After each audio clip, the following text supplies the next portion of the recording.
Hey, Printlife, welcome back to another episode of Printavo's podcast. I'm Bruce from Printavo. I got Stephen Farag, got an awesome guest, Johnathan over at Success Print Shop. We're going to dive into that in a little bit. You might have remembered Johnathan joined us. He set up a screen printing shop in a shipping container. He's married now. He's married now. He has a house now. Such a cool conversation and watching the growth of Success Print Shop from a manual to an auto to 500,000 sales and beyond, and just hiring a team and just honestly carving out time for yourself. I feel like we get into running our own business because we think we could do it better, and then we're swamped and we're stuck. Johnathan's poked out of the other side, and it's really cool to dive into this. All right, real quick though, we've got a couple awesome sponsors that we want to talk about. First of all, GraphX Source. Johnathan, you actually just use it, so why don't you just say like what you use GraphX Source for, and go why for they've been good, and that but in 30 seconds. I got it. Let me just say, whenever I went to GraphX Source, right before them, I was doing all the steps, all the artwork myself, all the back and forth with the customer. So it was a ton. And I remember whenever I finally got that off my plate, all the artwork, it was in the steps, I had so much time to deal with the customer. And then when I got customers off my plate, that was better. But yeah, no, GraphX Source has been great. Nick Wood, I've dealt with him for all these years. Huge improvement. Hit up GraphX Source for your art staffing needs. 50% off your first vector or SEP order. We love y'all. We love you, Nick Wood. You're going to text me after and say that was awesome. All right, who we got next? Johnathan, you use EasyWay? Yeah, all the time. In our dip What do you tank, buy? What are your favorite chemicals? The Supa for the emulsion remover, and then the 701 for the press wash and squeegees and all that stuff. Those are the only two I buy. Yeah, those are the only two I need. Why do you like EasyWay? It's the easiest way, from what I hear. You shouldn't spend all day cleaning dirty screens. EasyWay's line of environmentally conscious chemicals will get the job done faster, more efficiently, and cost you a fraction of the cost per screen. Thanks, EasyWay. All right, Supercolor? Johnathan, go for it. Let's hear it. Supercolor, yeah, man. They're freaking. It's crazy how fast they reply to an email when you need an overnight something. You're kind of sending that email where it's they're not going to see they're not going to see this email, and then they're like, okay, we'll get on it, and I'm like, holy crap! I've done that 3 times where I'm it's crazy. And you think an email's not going to get an response within the next 48 hours, but no, they always reply, and they've got me out of a lot of pinches, especially for the the weird situation like hoodies, or I don't know, the weird placements that you got to print heat press on. So yeah, no, they've been great.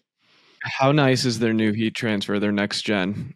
It's been maybe I haven't ordered the new ones just yet. I think you haven't needed new ones. I don't know. Oh, maybe I have. And you don't even know. Super fast, super easy. Yeah. It's kind of funny in this ad read.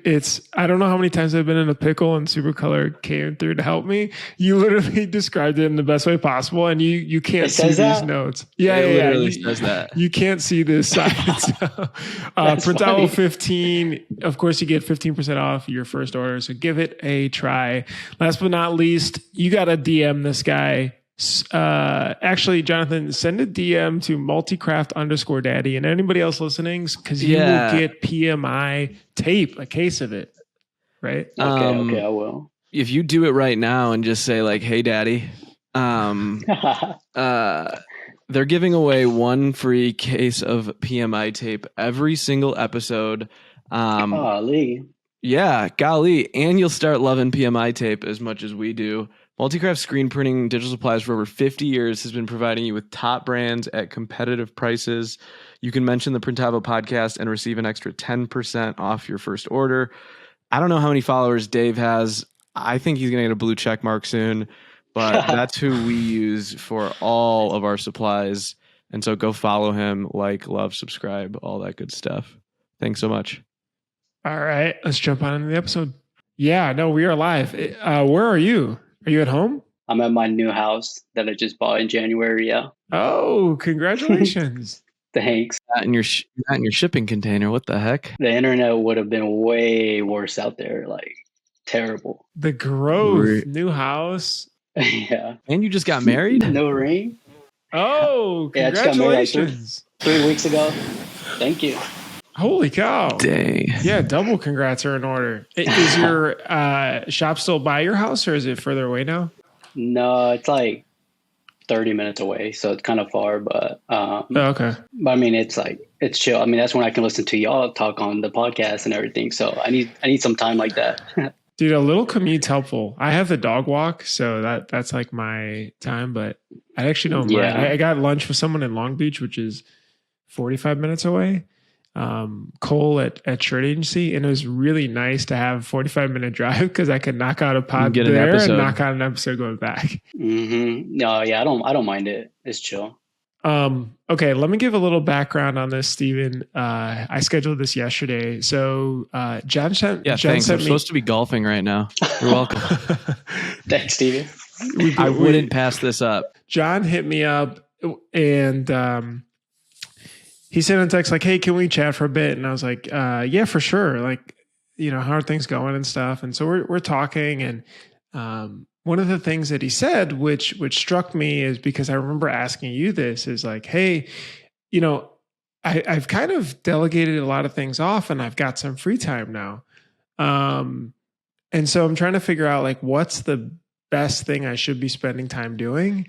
And then also, should I try to dive in and do some sort of podcast for my industry or like some content that can help my customers?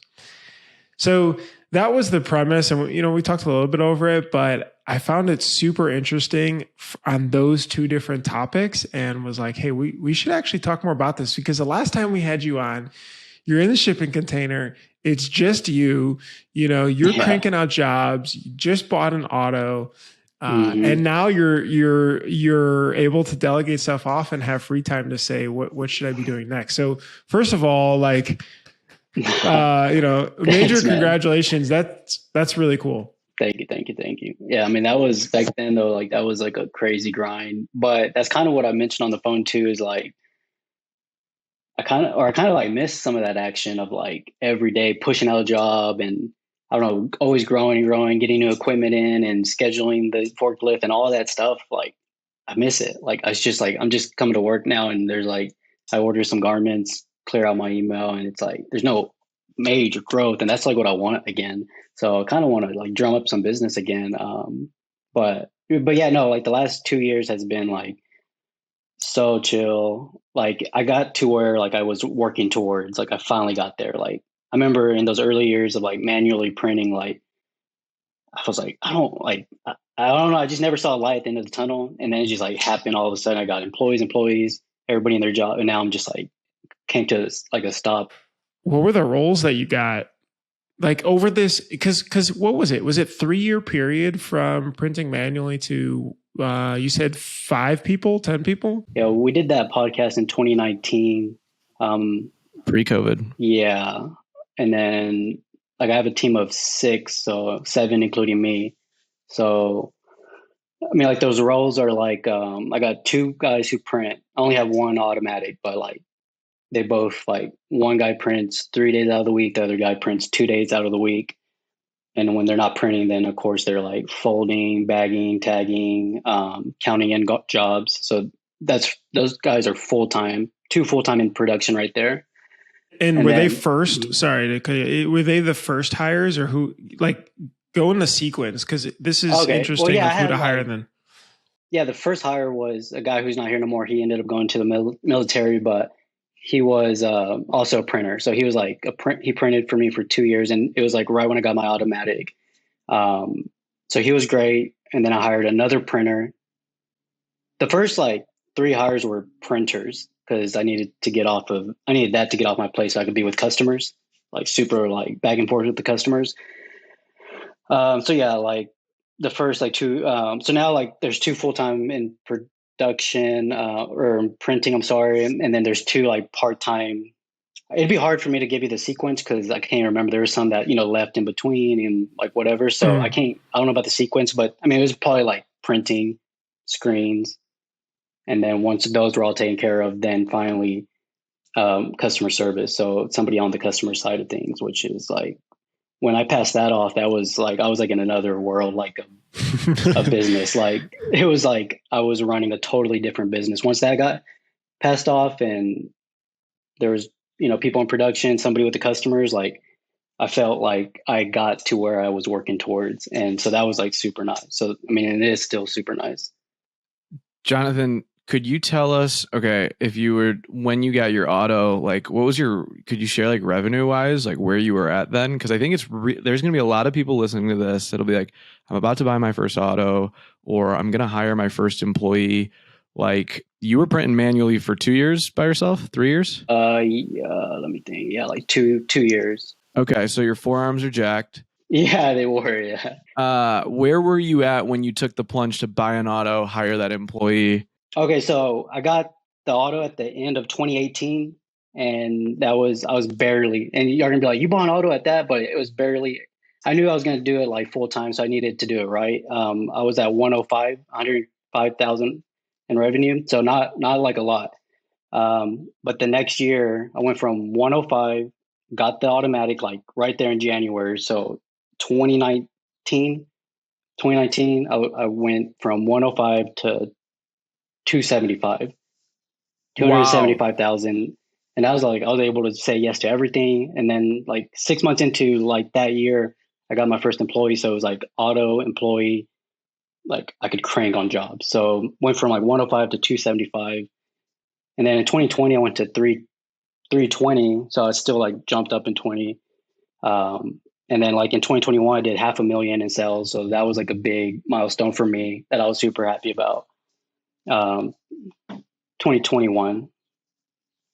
Yeah. So that's where I was when I got my auto, barely at 105. But like, I knew I was going to do this full time again. So like, it wasn't like I'm going to go get an auto and see what happens. It's like, I wasn't like, I was spinning my wheels with the manual.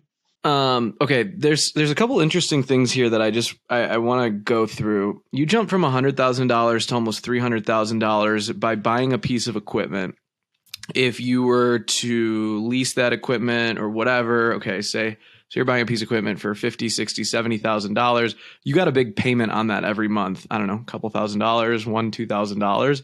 It's like it could arguably be more than your rent, right? But for spending, call it 20, 30 grand a year in financing, which is essentially half an employee, you jump from $100,000 to $300,000. And I think the interesting part about this that I'm starting to think about is you can invest in people or technology or, like equipment, robots, whatever, right? So you basically, to buy that auto, you hired a half an employee. Yeah, Have you ever thought about it like that, Bruce? Like a piece of equipment's an employee? It is interesting in the early days, although it's funny because we also talk about the pitfalls of buying equipment, but it's like on the initial phase, I wonder did you think you bought the auto too late? Me, no way. I mean, that's early. That's early. Yeah. I mean, I only had again 100,000 in sales. So the year before that I was at like 75,000 in sales. So I don't want to say too late, but obviously if I would have had it, those previous years could have been better. I don't know, but like that was still early. But if I had to give advice to somebody who was like in that, should I get an auto? I'd be more like contract it out, find somebody you can print, like build it up as much as you can until you're ready to really bring it on. Because still $100,000 is, I mean, that's like not that, that's not like not a lot. Yeah, but dude, you cranked right after. Yeah, I did. But you literally, and is that because now you could actually give customers, like, it's not like you're like hitting the pavement as hard, but like all of a sudden your time just, it went to the next, like it maximized a little bit more, right? I got the auto, and then 6 months later got an employee. So now all of a sudden I'm just back and forth with the customer. I'm able to respond to them quicker versus them potentially like emailing me and going somewhere else, or and I don't respond or whatever. So now I was able to follow up with people or code outreach. So I mean, I was able to do all that like that year because I was at the desk. I was taught this once when I used to paint houses in college, and they would always say, put down the paintbrush and go knock on doors. They would always say, put down the paintbrush and go knock on doors, because the highest value you can bring to your business is always in sales. Yeah, for sure. That's kind of where I've been in the last like 2 years, just like on like at the desk, and I've done a lot of cold emails, and some of them land, a lot don't. Obviously, that's like a numbers game, um, but yeah, like to me, like another thing if I had to give like advice, I guess, is like you got to get your sales up because you can't get equipment, you can't get employees, you can't like do make any moves if you don't have like the sales to kind of back it up and help you grow. So yeah, I'm all about like trying to get more sales always, always, always. All right, real quick, I got to tell you something. This is really interesting, and here's why. We formed a company called Printavo. You may have heard of it, but it has 3 different brands right now: Printavo, Inksoft, and Graphics. So we're all sister companies now, a big happy family. What we're able to do is Printavo's managing your shop management and workflow organization. Inksoft can run your website and handle online stores at scale. So running multiple different stores for fundraisers, schools, company stores, and everything in between. And Graphics Flow is a brand new product to be able to help reduce all the back and forth with art. So it has a huge art library that you can put on your website so customers can see and pluck what they want. Plus, you can also be able to collect different ideas and send them to customers to approve as well. Really, really cool. Plus, in-app editing. It's like Canva, but specifically for shops. All right, check it out. All those brands are on inktavo.com. That's inktavo.com. All right, thanks. I didn't answer your question directly, Farag.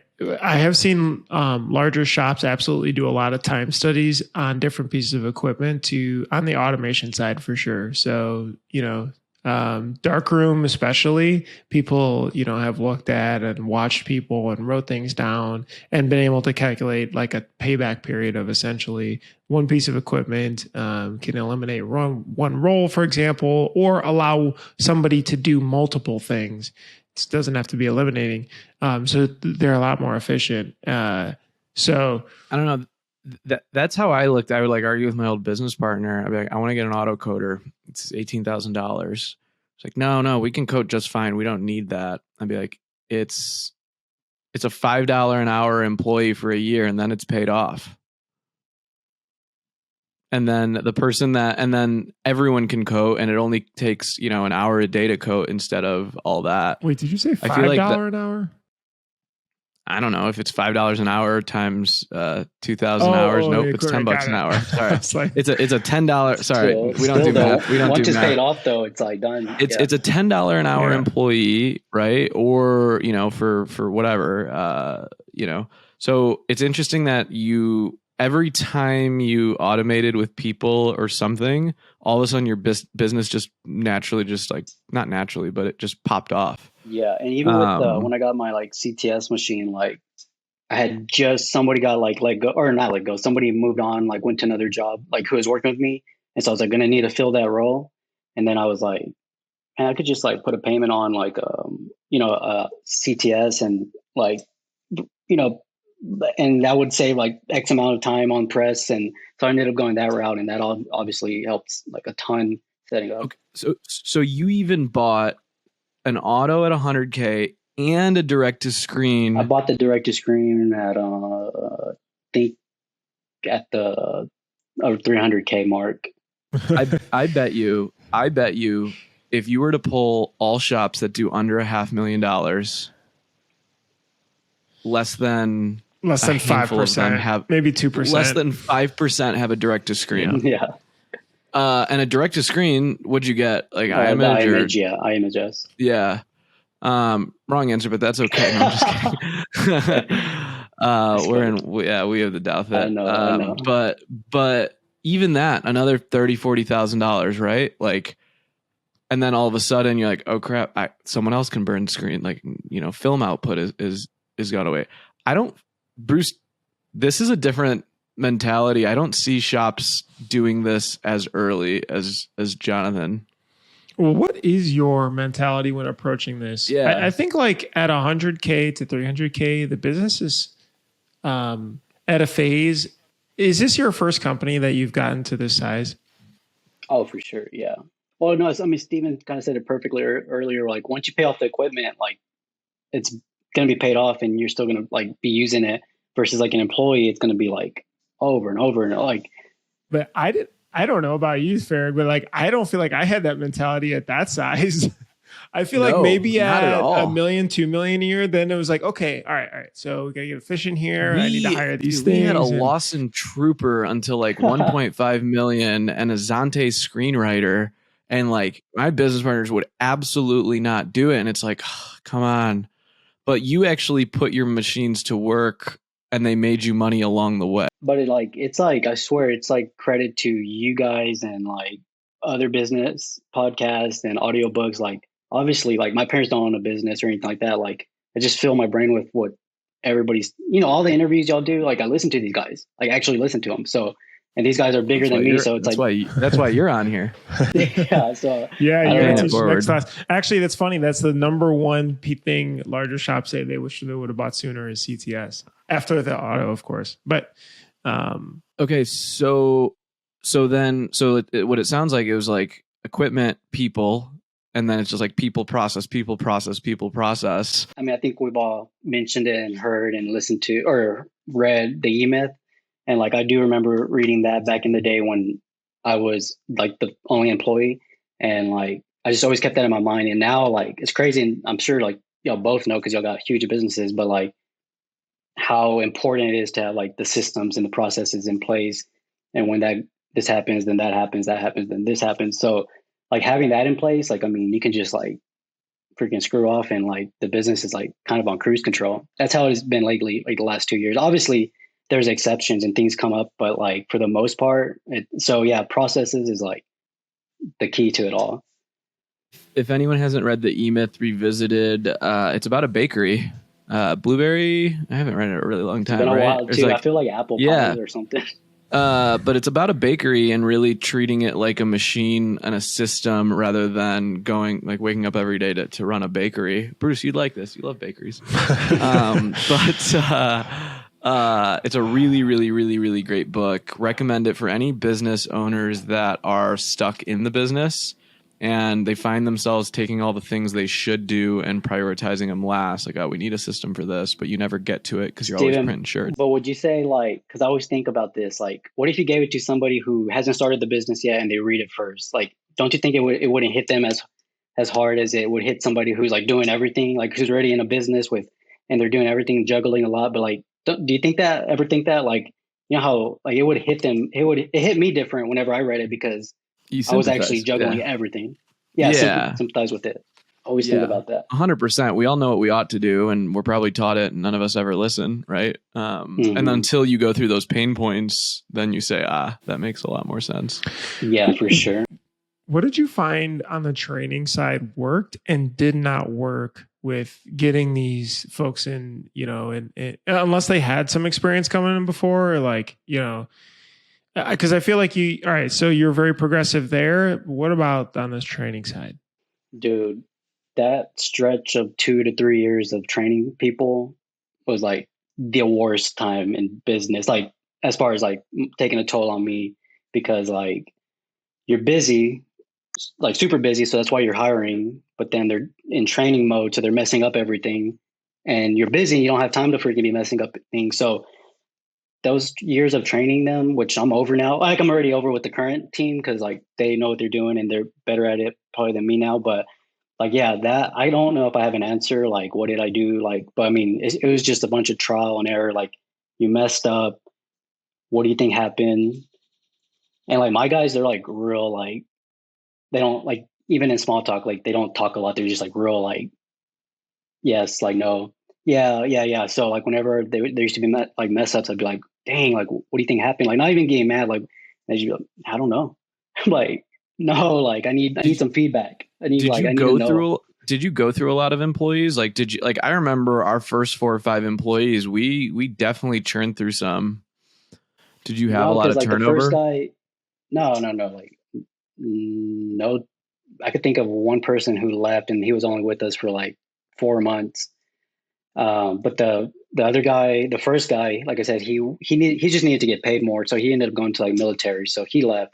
But the other 2 guys who everybody's been there, like has stayed. So no, I mean, I try to obviously and y'all know, like when you train people, you can't be like a dick. You got to be like super, like you got to talk to them professionally and be like understanding. And and I was just coming out of like doing the job. So I actually understood like, okay, I understand like how that happened, but we just got to make sure it doesn't continue to happen. So yeah, I But mean, when they just, said, I I don't know, guess, then what do you say?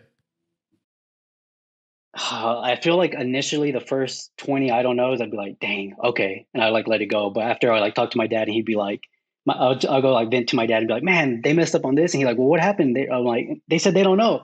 He's like, well, ask them, like, you come up with an answer, like make them say something. Come, you know. So he kind of like coached me in that area to be like, so then like the next times it would happen, I'd be like, okay, you don't know, that's fine, but take a wild guess. What do you think happened? And then they'd be like, oh, I probably didn't put enough adhesive down. Well, like, okay, great. So like, I mean, but that's my guys. Like other guys, like other people who are way more outgoing, they probably be like, oh, I know I didn't put, they could just go on and say exactly what it is. It's just my guys were like are real like quiet guys. So, but now they're great. For pretty repetitive role type jobs and like very plug and chug type things. Yeah, eventually like you learn and you get it. So they're great now. I was going to ask, like, during those days, are you in the shop from open to close every single day? Oh yeah, for sure. Like 8 days a week. But like in the last 2 years, like definitely not. Like now that I don't like have too much to do, like no, like not as much as I'm not in there. Like he's at home. But he's in his getting married. He's chilling. He's married. Yeah, getting married. Yeah. I also bought like a rent house to like rent out, so I'm kind of getting into that a little bit. So okay, but like again, I want to be back. I want to be back in this game, and I want more growth in screen printing for sure. But I think what's cool here is like some of the most businesses I get the most jealous about are the ones I see on Twitter. That's like, I have 6 employees, I do this much, and I, like half of them are outsourced, and I get to now do this, this, and this, right? Like, how many days a week do you think you're in the shop now? Dude, I can't even say. If I said that, I'd be like, I would lose all credibility and everything. Like, what a freaking lazy piece of trash. Because I used to work like freaking 80 hours a week, and so like if I even looked at myself, I know. Yeah, if I was to look at myself now, look, when I met you weren't growing facial hair. This is like this is big stuff. I'm just kidding. We're not that much older than you. But but legitimately, because I think this is where business owners think they have to be in the shop all stinking day, and you don't, right? And so I was like 1 day a week, 1 hour a week, 2 days a week. What's it like now? And that's a testament. That's a testament to how well your business is running. So you should be proud of that. Yeah, I would probably say almost like every day I'm there, but it's like for a very minimal. Like I show up late, I leave early, kind of stuff. Like a lot of the time, like actual work, and that might be me ordering some garments, which I just passed that off. Like it might be like 10 hours a week that I'm working. But that sounds like y'all are gonna be like, what the freak? Like, what are you doing the rest of the time? But that's where you like. Okay, so for me, I come down to Champaign, I go into the shop for an hour, I go right back to my desk. I go in to meet people, have a couple meetings, check up on a couple things, and I get out of there. Because the longer I stay in there, the more I like probably annoy the employees. And it's not like they're not gonna do it they're gonna make whatever. And I also believe that when you trust your employees, they will operate better because you're trusting them. They will problem solve. They'll figure out their mistakes. They'll scrap, right? If you're there and you have to answer, they're going to ask a question every time. They're going to ask the question. And so a lot of it is just kind of like letting go. And I think shop owners listening to this should be jealous of the fact that you can still, everyone thinks, oh, I got to get to this revenue to not be in the shop every day. No, like you can let people figure it out. Yeah, bro. I know exactly like what you're talking about. When I do show up there, it's like question here, question here, question here. And I'm like, man, like, where are these questions when I'm away? Like, they're not happening. So I know exactly what that's about. Quality. Okay. So talk about quality control though. Like, is the quality any better when you're there or not? So they send me, I mean, as far as like the test prints, they send me a test print, like every test print I get like to my phone all the time. So if I'm away, like I'm still seeing every test print through Snapchat. Like they snap me like all the time. Why Snapchat? Honestly, cause like they're like, and they're younger, like they're like 20, 23 and I have Snap and it's like, it was very like intuitive for all of us to use. Cause if you use like Slack, then you Wow. got to like upload it to Slack, then put a Yeah, message. yeah. But No, like Snap, you I just just, sort of thought texting, yeah, but Do you have to be like hold the replay button or whatever? Or- yeah, all the time. And then it's like, yeah. There's but always like, can you like but give me another angle or something? do you have to approve it before they go off? Like, or I are they? do, I do. I would say basically almost anything over like three colors like goes by me. But if it's like a one color, they still send something, but like, or they'll send it sometimes. One color is not so much, or two colors. Like if it's like an easy thing to do, but it's also we also kind of have like like I think we all my guys just know like certain customers need a little bit more attention. Like if it's like a clothing brand versus like a kindergarten class, like you know what I mean. Like you can probably crank out whatever you do on the kindergarten class, is probably gonna be okay. But if it's a clothing brand, one of our bigger customers, then it's like all eyes see it. But also again, those two guys that are there, like if I'm not responding to my snap, like there's still like two pairs of eyes like looking at it always. No one's ever running one job like solo ever. what about training the customer service side? I always felt it was harder to let go of that one just because, it's an extension of you and how you Dude, treat people. that's crazy because like you got 100 billion garments. They got no artwork, Right. sizes, Quoting. colors, quoting prices, what a turnaround's gonna look like. Yeah, like that took like each one of those roles because like I've had two different people in that role. The first girl ended up going back to college, like for more hours college, but like that took like solid 3 months shadowing me, like solid 3 months when it was like finally like, okay, I can pass you off. Same with this last person, like 3 months of like solid, like back and forth, like shadowing me, like this is what I'm going to say here, this is what I'm going to do here, this is what I'm do. But it's totally worth it those 3 months because once it's off your plate, like, I mean, it's amazing. Like even more specifically in the shadowing part, like is it like they're sitting right and watching your screen, or is it, hey, you answer this email, let me see what you're going to send before you send it, and you're doing that Oh over yeah, and over? there's a lot of that too. I mean, definitely like to answer your question, there was never no like documented SOP for it. It was like, yeah, it was that exactly. Like, I know what I would say here. What do you think you would say? And then they would maybe type out what they think, and then I'd be like, perfect, but this, and that. And then now, so like, but it was like 3 months of that. So now they really know how I would talk. I think there's when I teach sales, I like to always show success. So like I will take the whole order, the whole interaction, close the entire thing. And then I like the second time it'll be like, okay, I'm gonna still lead it. You tell me what to do. And then like the third one is like, okay, now you do it. Explain to me why you're doing it. And so if you skip that step and you just tell them how to do it, and you don't Yeah. actually show them or have them explain it to you, you lose so much of that, like, hey, this is why I'm saying this, or that's why we're going to do this or this. There are procedures and scripts, right? Like we have documents of, all that stuff, but the street smarts of being able to move quickly and Yeah. handle an order and close them, that's when they get like high task maturity and they're just like, yep, we're doing, they Yeah. just know how to And roll. I was gonna say that role of customer success or customer like interaction is the most important role because like I always I've always thought like if my business burns, if like my equipment building burns to the ground, like I still have that book of business. Like it's still like all of my business. I could take it to any other print shop, contract shop, and continue like business. So it's like that relationship with the customer that's like everything. So like I'm so big time like I still look at like my guys like responses and make sure it's always happy, happy, happy, excited, excited. Yes, like professional or like whoever the customer is, like just that's like the most important thing. Like it's customer success. So well, first of all, my guy is remote, so he's not even next to me. I have what do you call it? It's called Insightful. It's like an app, and it records his interaction once he's clocked in. It records like all like computer interaction. So every tab he's on, everything he's doing, and it sends me like 30 screenshots per hour. Like I'm totally like he's working for sure.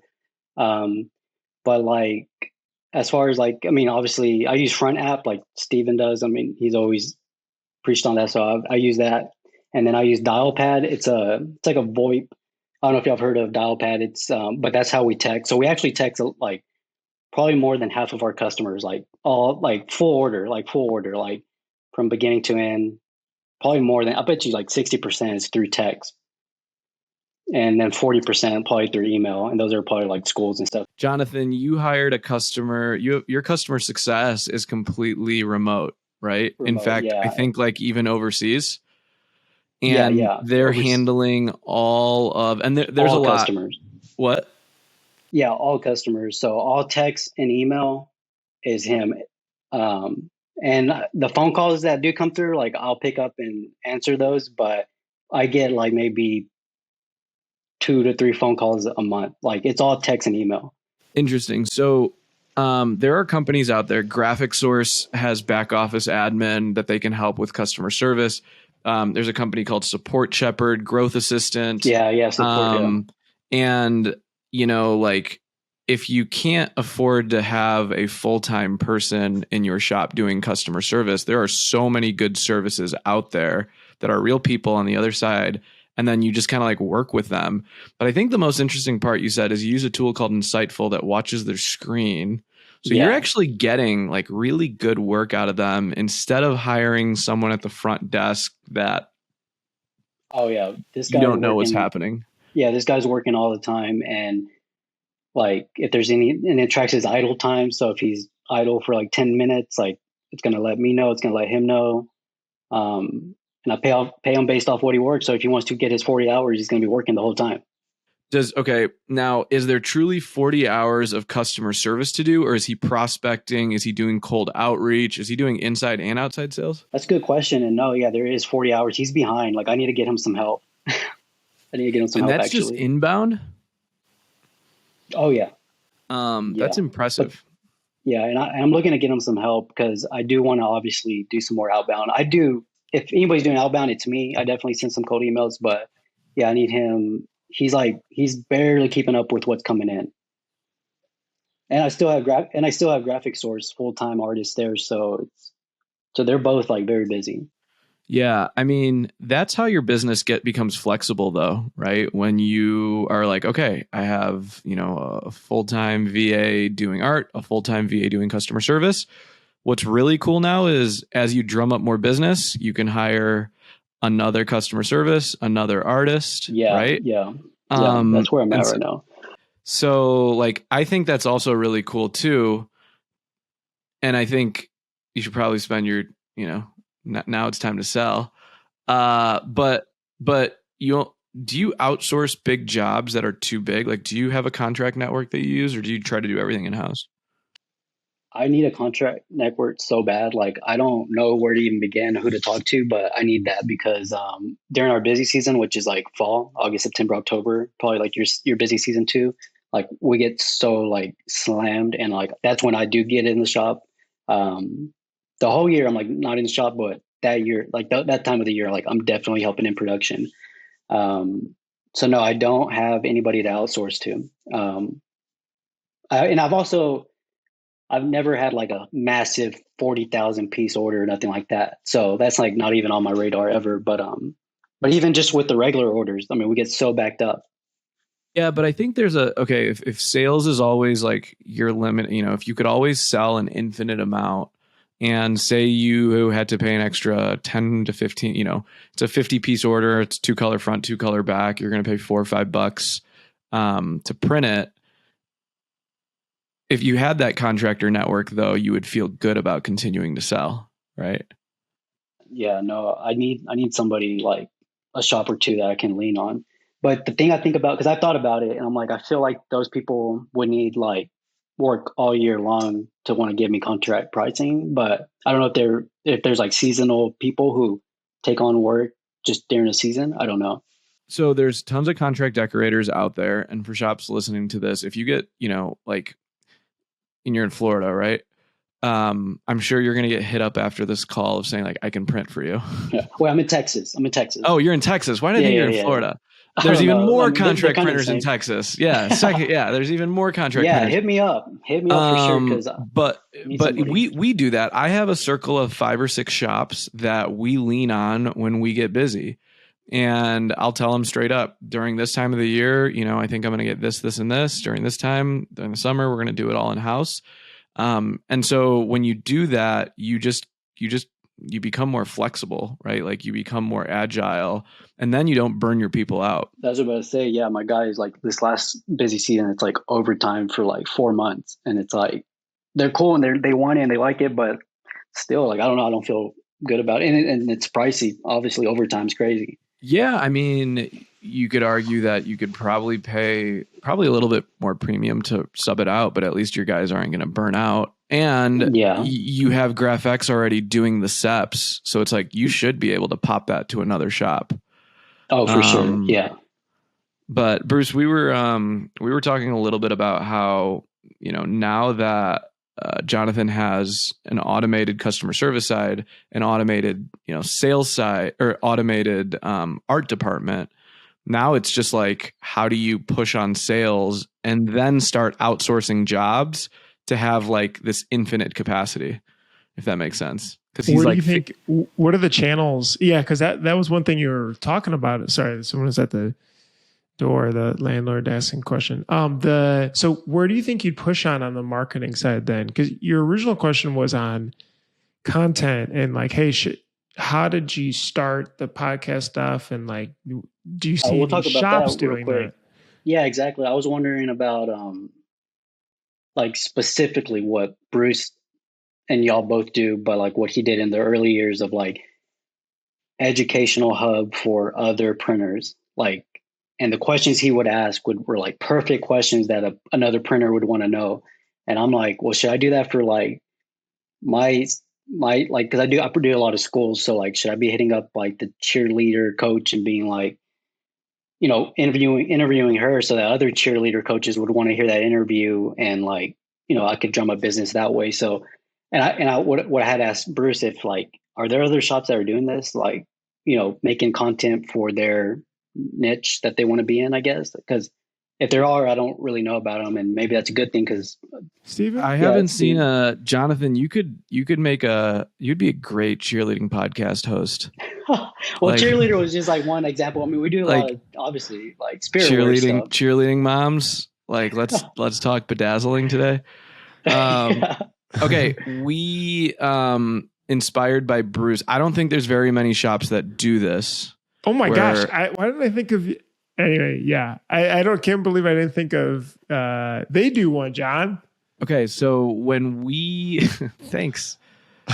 Is it the NIL stuff? Yeah. So when we dove into NIL, what we immediately, so this is inspired by Bruce, because I've watched Bruce make content for as long as I know him, and he's been very like strategic and consistent. Like, I'm going to create value for my customers, and that's how we'll build a community, and that's why people will buy our software, right? And he did that exactly. And that's, if you think about Printavo over like any other software in our space or any other manufacturer, I don't know if there's a better company that creates content and sells something else, right? Like you could argue they're, like another screen printing magazine. All right, Bruce, we're done complimenting you. But I'm right here. The inspiration that we took when we started our NIL side was, let's just every week record. Every single week we're going to record, and we're just going to interview people, and we don't care if it gets 50 views or 100 views. We're just going to do it. And so that's what we've been doing, and it works. But we get lazy a lot. We're like, shoot, we need to record this week, whatever. So it took a bunch of us to do it. And I think the part about it is we didn't start feeling the results of it until like 6 months. Yeah. Where like someone's like, oh, I heard that. And I was like, oh, cool. Right? Yeah, that's awesome. Bruce, how long until your content started paying off? Yeah, it was at least 6 months, maybe a year. Because it was pretty bad early on. I mean, webcam. I remember I had a GoPro, like terrible lighting and everything. You paid me to write the blogs. That's how bad it was. I told Johnathan. So there's a couple things I'll just do like a 3-minute riff on if anybody wants to start this, because I think the NIL, like, how do people? Is that not just on Campus Inc.'s YouTube channel? It's on our YouTube, Spotify. Okay. So people can see how you guys do it, and you talk about NIL and college athletics and all that. And you have someone, Adam Cook, who's like, was a college athlete and is deep in that area and loves to talk about it. Our whole thing was, our company premise was just create a really great product, have really great support, and then also educate the space, because I think anybody can copy the service you provide, but it's harder to copy the brand and sort of the community that you've built. And, so it was just a reminder on my calendar every week to record something. And for a while, for about 3 months or so, it was every day. Every morning, first thing in the morning, was record something that the customers, in this case shops, would find helpful, not me. I think one of the pitfalls a lot of shops get into when I see it is like, this is stuff that they're trying to sell and that the shops care more about, like merch for, cheerleaders or something. It's like, yeah, but at the end of the day, this is for you. This isn't for the cheerleader. And so like, what does the cheerleader coach actually care about? You know what I mean? And like, part of it may benefit you, part of it may not, but the coach really can, and it helps the coach in their lives. And then it's just consistency of recording it, and just making sure it's done every day, because that momentum builds a lot. Like you said, it takes a while. It's not like you can go blast out an email campaign, you get 3 responses and there's the sales. This thing takes, a lot of time, but it has a lot of momentum that carries forward, especially, bonus tip here, if you can do evergreen content. So stuff that is searchable in Google forever and isn't just like today's news, which again is cool, and works in other areas, but you have to keep creating it. Versus evergreen, it's like, it's on Google. People are always searching for it. Even if there's like 50 people searching for it, those 50 are probably high value for you. So yeah. And another thing you always used to do that was like impressive, like you never like plug like Printavo hard. Like, I mean, you maybe like before like the interview or whatever, but like during the interview, you never asked, oh, what like software are you using Printavo? Like you never did any of that. I feel like you were like legit. If you were like another shop asking questions, that is the hardest part. Probably, I think, is just do not do it to serve you yourself. Yeah, and then I think you give, and then you can get it. And that's sometimes frustrating with like bigger companies, right? When they want to like, oh, don't forget like you're like, oh, I'm just doing good organic content, and oh, you need me to like, read this or plug that.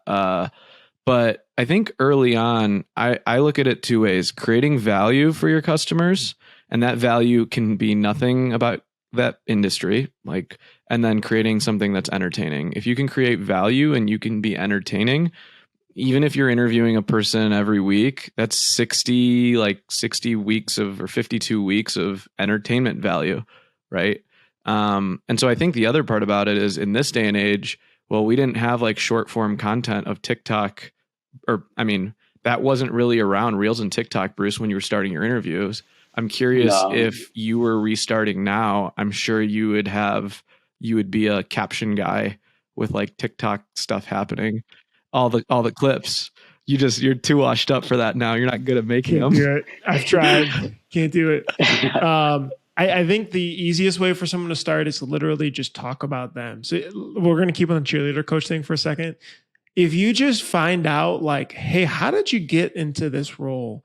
Like, what are the cool things about it? What are like advice for other coaches who want to get here that you give them? What are your biggest challenges you feel like as a coach that you have in coaching? And like, how do you feel like you could win?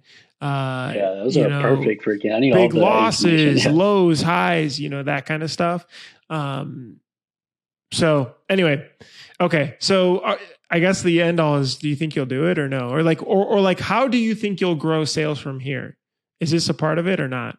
Because I've done a little bit of the cold calling and the cold emails, and it's like the cold calls are hard. Like it's hard, straight up. It doesn't feel good. Like it's hard, but I wish I was that way, because I know people do make bank that way. Like cold call for 8 hours a day. So I'm just not that way. The cold emails I've tried and I've done a lot, but I don't think it's maybe, I guess, worked out as much as I would like.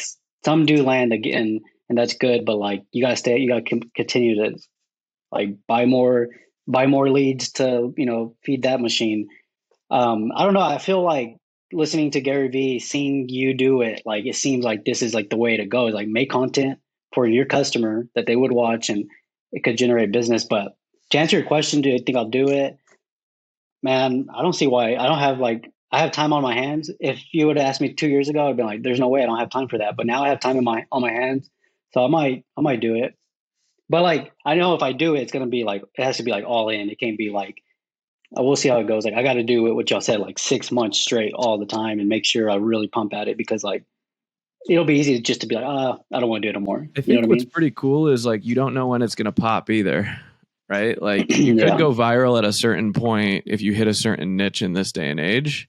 Like we just talked to Connor at St. Louis, and like they're all over TikTok. They bring in someone once a week to just remix a bunch of stuff for them, and they've got content for it.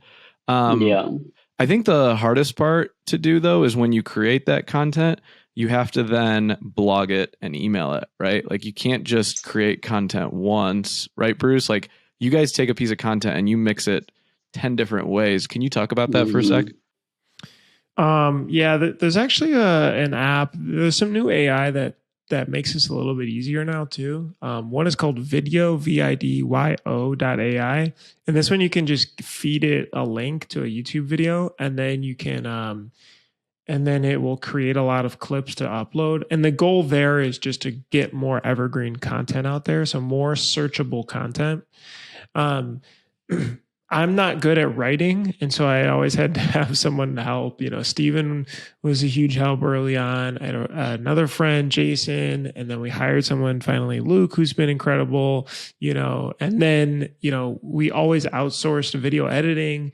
We brought that in-house with Chris.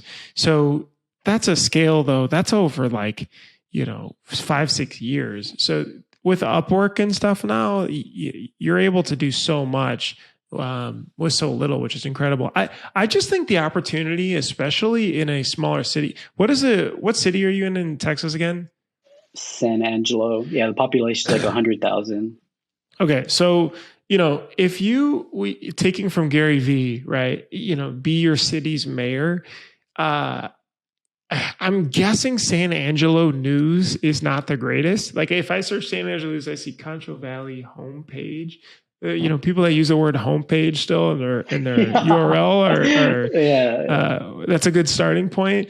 But it's just like very odd, weird corruption, tax appraisal. It's just not like interesting, right? So, if you're talking to people in just your area, different business owners, and like even 15-minute conversation, I'm sure it would be so intriguing and people could find new cool things and services.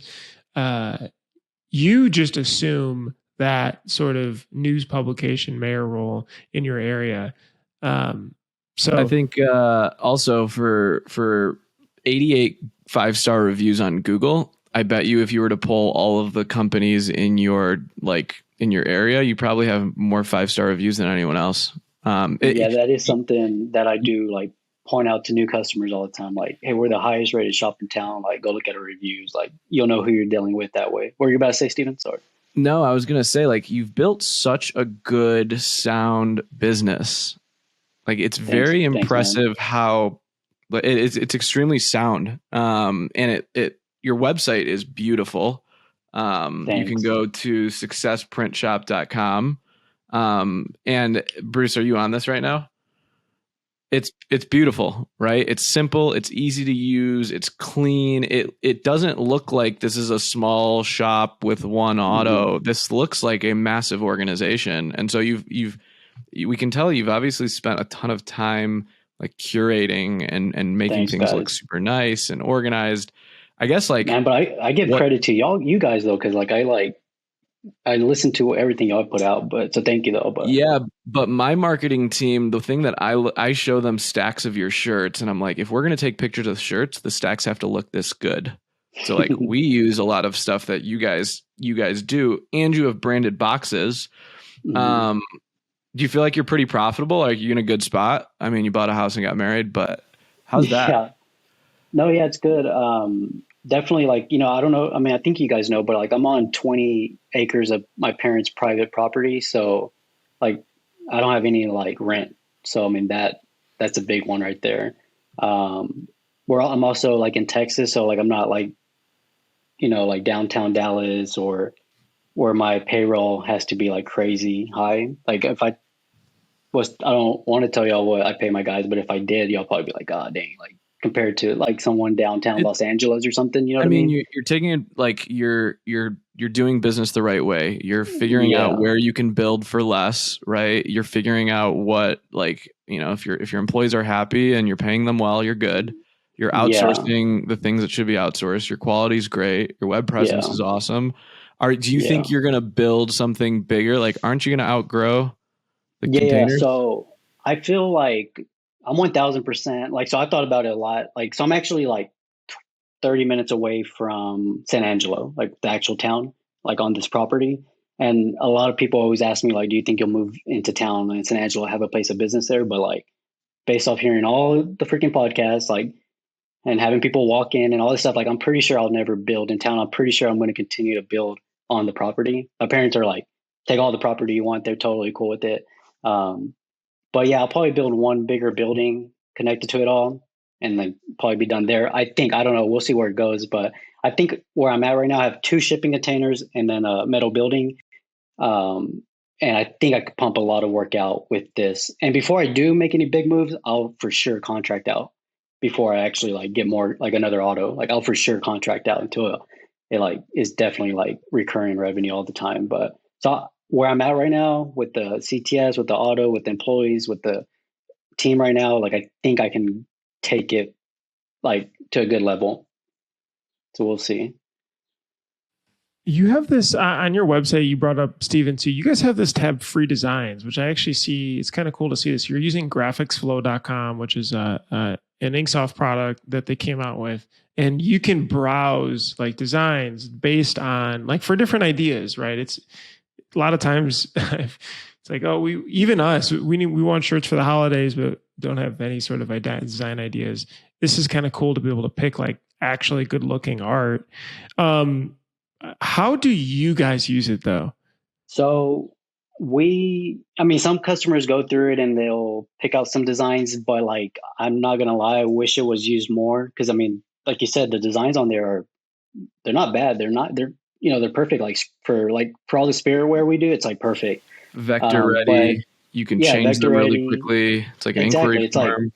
It's so nice, but it doesn't get used that much as I would like. And I think it's because like we don't point customers to it ever. It's just like when a customer comes in, like inbound, they for the most part already know kind of what they want. If not, then we'll just ask like, all right, tell us what you had in mind. They'll tell us what you have in mind. Graphics Source freaking makes it happen. So I mean, Graphics Source, like we lean on them so much. Like they do so much for us. So But I think what's cool here, like, okay, maybe we'll hack on this for a second. So the website's beautiful. The free design thing, you can click on it and you can basically search any of these designs that are all vector and print ready.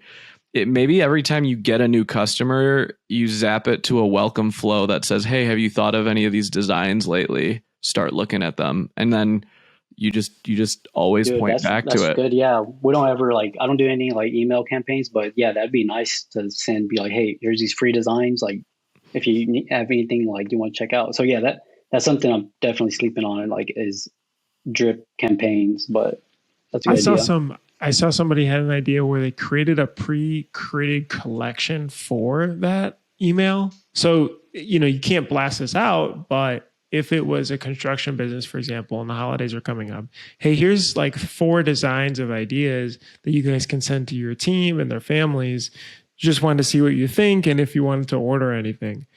Good idea. And I was like, wow, that's so customized to what you did. And that you probably only have to spend 5 minutes just searching for some sort of idea. Yeah. And you literally just installed Graphics Flow and just embedded it, right? Yeah, that's all that is. So they have it like that for me already. So I like it a lot. I wish more people used it, but that's probably more on my customer side of things. Like we don't ever point people there. It's just sitting there on my website. Hey, but Bruce, it would be cool if we nice. could upload our own artwork to this. I think that's in there. So they just added the ability to edit art. Like in real time. Yeah. So it's kind of like Canva in a way, you know, where you can edit the art or the text right there on the page. And then I believe custom art uploading into a library is there too. So, or not now, but will be in the future. So, anyway, dude, I think this is awesome. Did you say where you ended up last year or like a range? Because you mentioned, I think 22. Yeah, it was 500. Yeah. So 2021 was 520,000 and 2022 was our first year going down, but very specifically, I know like why our biggest customer we ended up doing last year was like 490,000. And that's with our biggest customer. They started buying their own blanks and sending them to us. So, I mean, like right there's like a huge chunk of revenue just because like those blanks they started sending. So that was like the main. And then there was a couple other events that happened that don't happen often, like actual events that we printed for that were big. So between like them buying their own blanks, these other like events not happening, like that kind of is like where the dip happened. But I mean, I thought it was going to be like the feel of the year. I thought it was going to be less. So when it was like 490 with all the other stuff happening, like I wasn't too bummed about it. What would it take for you to double the size of your company in sales? Have you ever thought about that? Like, okay, how do I get to 1 million? What would it take? Like, I'm just curious from a thought production side or like a sales thing. Both. If you could talk through it in like 20 seconds, like if I said, all right, New Year starts now, how do we do $1 million? Man, dude, first of all, $1 million is like all I ever freaking think about. Like I want to hit that threshold so bad. I would need my two printers, like they cannot come off press. Like I feel like they would need to be on press all the time and definitely having everything fed to them, like all the screens, ink, garments. So I would need like a third person in production, probably just running for them. And then another person, because we I don't know, like if you are aware, but we bag and tag and fold every single shirt that goes out, every order. So I would need somebody there, or I'd probably buy like a speedy tee. I don't know how well those work. Super interested in one of those. I've got one. Yeah. Like, is it good? I don't know, but keep going. This is cool. Okay. Keep riffing on this. So it'd be like solid team on production. And then I'd probably need the two guys that are in the screen department. Like there's a reclaim and then there's a guy who makes the screens and coats the screens, but they're both high school kids. So then they're part-time. So I'll probably need like, I don't know, like if I was going to keep them, I would just need probably another full-time making screens. And then like just a little help on the customer service side, but like I'm free. Like I'm not like I can plug and play all these situations for anybody. So if I needed to step in on customers, I could. So that's production stuff. But like on actual sales, that's where I called Bruce and was like, man, should I like start making content for the customers I want? Because I feel like there isn't anything like that for the customer, like at least like locally, not spiritware stuff. And I don't know, I kind of feel like I could clean up there if I started making content of like volleyball coaches, soccer coaches, tennis coaches, like all these spiritware that we're already print for, like interviewing these coaches, and I don't know, see where that goes. So, but yeah, and then maybe grab a couple, print for a couple influencers, and I'll be at 1 million. So that's it. Do you think one of the people would be someone on marketing or no? Like someone like full-time marketing? Is that what you're asking? Well, I mean, the 4 people added were sort of on the back end of bringing in the work and handling the work, but there was nobody that you listed there that was like on focused drumming on up business. Yeah. I mean, I guess that you would, obviously that's probably the biggest key to it all, right? Is that person. So I guess that's why I did kind of allude to me being the guy to do the content maybe. But so you would be the sales guy. You're the guy. I'd probably be the sales guy. Yeah. There's a couple numbers that when we were getting like, when we wanted to go, I remember from 1.5 to 2.5, we looked at 2 numbers, our average order value. And we would always look at that number and be like, did it get higher? Did it get higher? Did it get higher? And how many orders per week we produced. And so it's like, okay, we produced 50 orders this week. We produced 82 orders. And so like every week I would have an intern like give me a spreadsheet every week of it. And I like tracked it for a couple of years. I should find it. But I think like you have everything in place to now grow your business. To crank, yeah, for sure. Yeah. That's what I feel like. And that's where I feel like I just got married, so I'm kind of dealing with maybe wedding stuff and like moving into this house. But now I feel like I moved in, like there's nothing else in front of me that I need to cross. So like, it's like, I do want to grow the business like crazy right now. Like, I'm going to be in my routine now of life. And I want to know, like, I'm going to work out in the morning, then go to work for 8 hours and make dinner. Like I'm in this whole routine of like, I want to like, crank on business now. And do you have 9 months to do it or something? Any other surprises or? No. This has been cool. It's been so cool to like, we've met, I don't know, we met 5-6 years ago, and just to connect and riff on this stuff. It's pretty sweet how you're pulling it off, man. Thanks, you should guys. be really proud I appreciate everything y'all do. Like I listen to everything y'all put out. Like sometimes I get behind on everything y'all put out. Y'all put out so much stuff.